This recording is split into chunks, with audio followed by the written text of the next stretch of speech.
السلام عليكم. 24 بيش أكتوبر waxaa la filayaa inuu bilowmo wareegga kubadda cagta ee wadamada qaaradda Afrika ee dalkan Australia gaar ahaan gobolkan Queensland.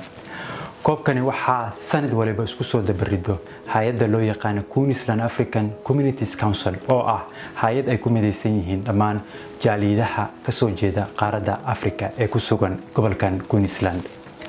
wareegani ayaa ah wareegyada ugu waaweyn ee ka dhaca dalkan Australia oo ay leeyihiin bulshooyinka Afrikaanka ah waxaana sanad waliba sii kordhaya tirada dhalinyarada ee doonayso in ay ka qayb gasho wareegani taasoo si weyn kor ugu qaaday isdhexgalka bulshada. jaaliyada Soomaalida ee ku nool gobolkani ayaa ka mid ah jaaliyadaha ugu cadcad ee sanad waliba ka qayb galo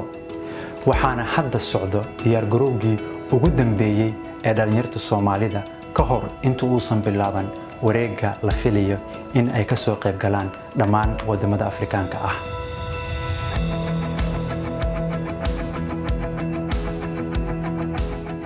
sanadkan waxaa mataqaanaa la soo diyaarinayaa ka qaybgalka koobka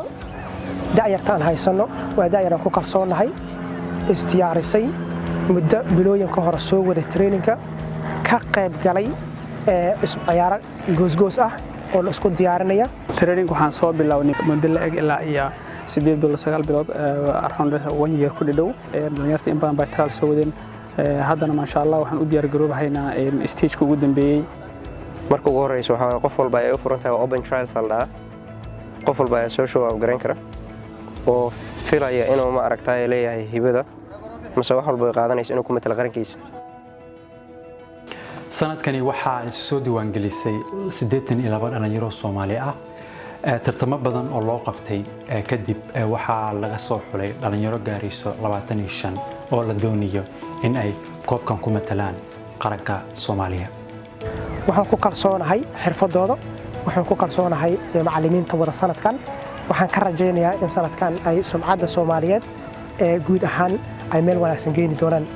koobkan nagu cusba marar badan ka soo qayb galnay experience badan oo leenahay final imaw sama final iyo dadku inta badan uga cadcad Soomaalida koobkan looga baqay kamid tahay marka waa awood midaysan dhihi kara sanadkan oo ku gaari karna final kuna keeni karna simidnimo leh baahiyaha aanu qabnay sportska dhankeeda sanadkan waa ka dhannahay marka la dhahay garab istaag haday noqoto taageero ما ركتاي إن أباهنا ماليدا بيبس إن training gears everything وين جاها قبترين كوب كانوا كوب عادي وين وكوب حير قرنه وحن كرر جينيا أما أنك عطسانيا بالشدة الصومالية قبل كان كوينزلاند إن أسس صباحان سيعودي رجليان دايرة سبورتسكا تيم كصوماليات سنة كان لهم التالية